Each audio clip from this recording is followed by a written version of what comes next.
దేవుడును మన రక్షకుడైన యేసుక్రీస్తు ప్రభుల వారి పరిశుద్ధమైన ఘనమైన నామంలో మీ అందరికీ నిండు హృదయంతో వందనాలండి. దేవుని కృప మీకు తోడుగా ఉండును గాక. ఎలా ఉన్నారండి? క్షేమమే కదా? సంతోషంగా ఉండండి. నమ్మదగిన దేవుడు మీకు తోడుగా ఉంటాడు. ప్రియులారా, మనం దేవుని వాక్యంలోకి వెళ్ళి దేవుని మాటలు ధ్యానం చేద్దాం. నేను వాక్యాన్ని చదివే ముందు ఒక మాట, తేడా ఏముంది? అదేగా మీరు ఆ టైటిల్ కూడా చూశారు థంబ్నెయిల్ మీద. తేడా ఏముంది? ఏంటి అయ్యగారు తేడా ఏముంది, తేడా ఏముంది అంటున్నారు? ఏంటి, ఏం చెప్పాలనుకుంటున్నారు అంటారా? నిజమే. ఈరోజు ఏం తేడా కనపడుతుంది?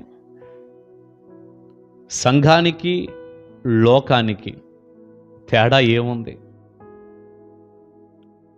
లోకానికి సంఘానికి తేడా ఏముంది?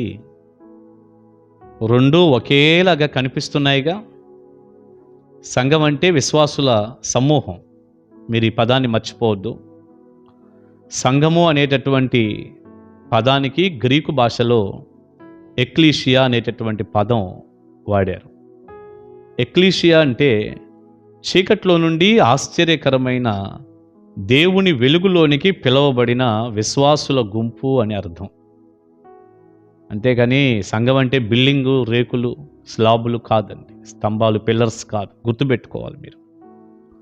సంఘానికి లోకానికి తేడా ఏముంది అంటే, ఒక విశ్వాసికి లోకంలో ఉన్నటువంటి ఒక అవిశ్వాసికి ఈరోజు ఏం తేడా కనపడుతుంది? వాళ్ళు ఎలా ఉన్నారో వీళ్ళు అలాగే ఉన్నారుగా. లోకస్తుల్ని మీరు చూడండి. ఉదాహరణకి సినిమా ప్రభావం బాగుంది. నేను ఫలానా హీరోలాగా ఉండాలి, ఫలానా హీరోలాగా ఉండాలి,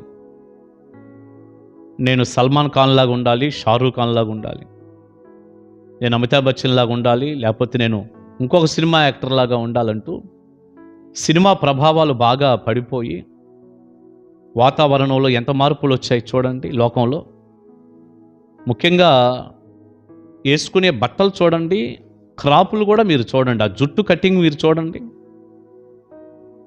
వస్త్రాలన్నీ ఏందో చినిగిపోయిన బట్టల్లాగా, ఏదో రోడ్డు మీద పడిపోయి దూక్కుపోతే చినిగిపోతే అట్లా మొత్తం మోకాల దగ్గర నుంచి కిందకి పైకి కూడా, మోకాలు పైకి మోకాలు కిందకి మొత్తం బెజ్జాలు బెజ్జాలు బెజ్జాలు, ఖరీదైన ప్యాంట్లు అయ్యి.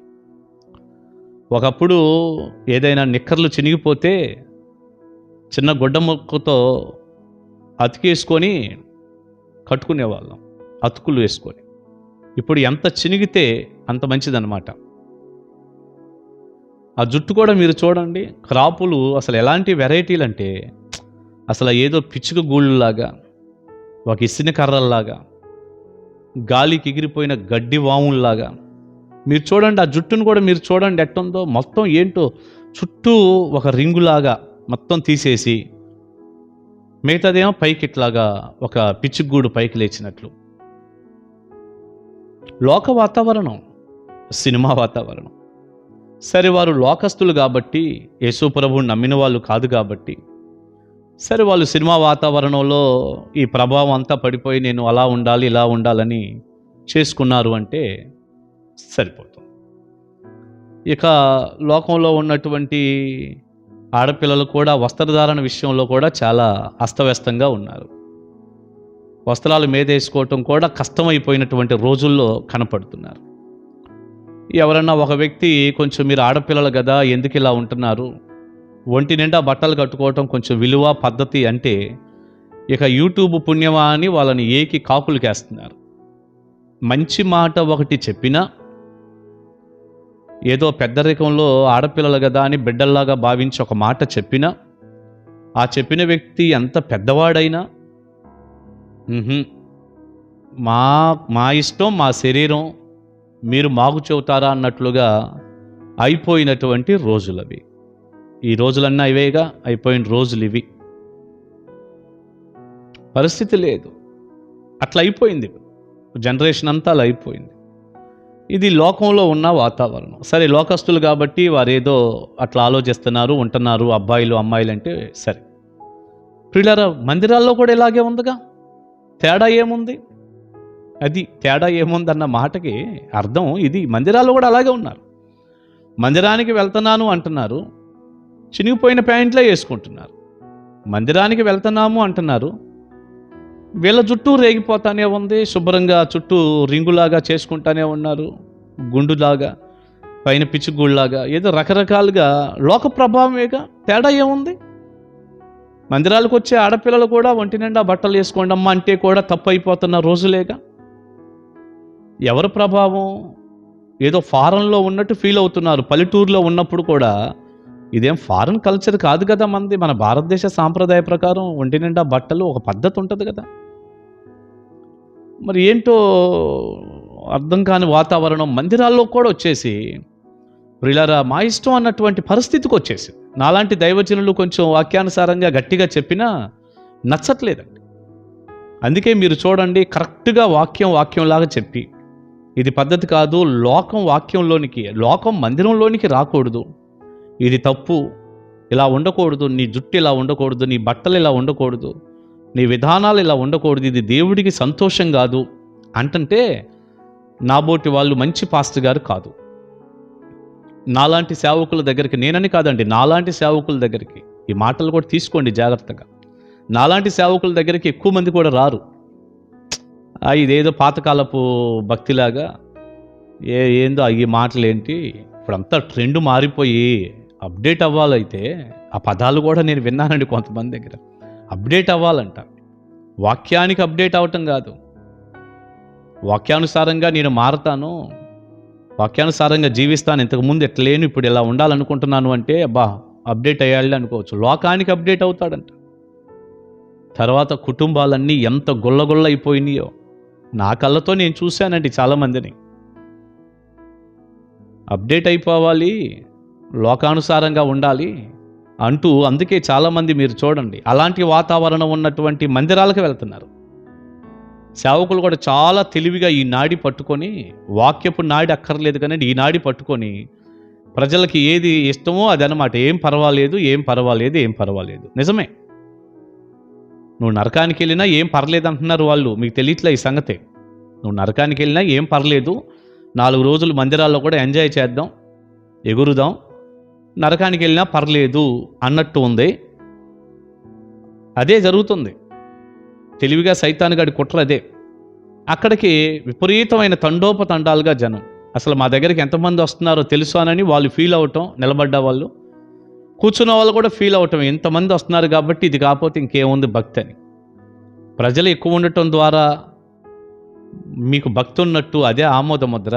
అయ్యో ఎంత విచారకరం. 10 మంది ఉన్నా చాలు మందిరంలో, భక్తి ఉంటేనే భక్తి లేకుండా 10,000 మంది ఉన్నా ఏం ప్రయోజనం ఉంటుందండి. అలాగని పెద్ద మందిరాలు, ఎక్కువ కాంగ్రిగేషన్ ఉన్న వాళ్ళ దగ్గర భక్తి లేదని నేను అంటలేదు సుమా. మంచి పరిచర్యలు ఉన్నాయి, 1000 మందితో నిండిని, లక్షల మందితో నిండిని. కానీ అన్నీ అవి కాదు. రావటల్లా ఇలా నాలాగా ఉన్నట్టు సేవకుడు తప్పు, ఇది మంచిది కాదు అంటే చాలా కష్టంగా ఉన్న రోజులు. తేడా ఏముంది? నీ స్నేహం, నువ్వు స్నేహించేది లోకాన్నేగా. వాక్యంలో ఇలా అన్నాడు దైవజనుడైన పౌలు. ఒక్కసారి చూడండి, తిమోతికి 2వ పత్రిక రాస్తూ దైవజనుడైన పౌలు గారు 4వ అధ్యాయం 10వ వచనం, దేమా ఇహలోకమును స్నేహించి నన్ను విడిచి దెస్సలోనికకు వెళ్ళెను. దేమా అనే వ్యక్తి ఇహలోకాన్ని స్నేహించి పౌలు గారిని విడిచిపెట్టి దెస్సలోనికకు వెళ్ళాడు అన్నాడు. ఈ లోకాన్ని స్నేహించాడంట. లోక స్నేహం దేవునితో వైరమని మీకు తెలీదు? దేవుని సంతోషపెట్టిద్దా? ఇదంతా లోక స్నేహమే. లోకాన్ని నువ్వు స్నేహిస్తున్నావు, లోకాన్ని ప్రేమిస్తున్నావు, లోకంతో సహవాసం చేస్తున్నావు. మీ గుర్తుందని నేను అనుకుంటున్నాను, అపోస్తలుల కార్యగ్రంథం 2వ అధ్యాయంలో, మీరు ఈ తరము వారికి వేరై, లోకానికి వేరై, మూర్ఖులకు ఈ తరము వారికి వేరై రక్షణ పొందండి అన్నాడు దేవుడు. దేవుని వాక్యంలో మనం చదువుతాం, పేతురు గారి ప్రసంగంలో. ఒకసారి ఆలోచించండి, లోక స్నేహమా దేవునితో స్నేహమా? లోకాన్ని తెచ్చి మందిరాల్లో పెట్టొద్దండి. జనం రావటం ముఖ్యం కాదు, పరలోకానికి పోవటం ముఖ్యం. మరలా చెప్తాను ఈ మాట, జనం మందిరం దాకా రావటం ముఖ్యం కాదు, వారు పరలోకానికి వెళ్ళటం ముఖ్యం. దైవ దీవెన మీ అందరికీ ఉండునుగాక. ప్రార్థన చేసుకుందాం. పరిశుద్ధుడా, ప్రేమగల తండ్రి, విత్తబడిన చక్కని సందేశం మీ బిడ్డలకు దీవెనకరంగా చేయండి, తోడుగుండండి. మందిరానికి, లోకానికి, సంఘానికి, లోకానికి గొప్ప తేడా కనపడాలి నాయన, గొప్ప తేడా కనపడాలి. మా మాటలో, మా వస్త్రధారణలో, మా రూపురేఖలన్నిటిలో కూడా తేడా కావాలి. అట్టి కృప దయచేయండి. ఈ వాక్యపు దిశగా కొందరైనా మీ తట్టు తిరగటానికి సాయం చేయండి. యేసునామాన్ని అడుగుచున్నాము తండ్రి, ఆమేన్. ఆమేన్. గాడ్ బ్లెస్ యు అండి. దేవుని కృప మీకు తోడై ఉంటుంది కాక. కలుసుకుందాం ఉదయకాల మన్నా.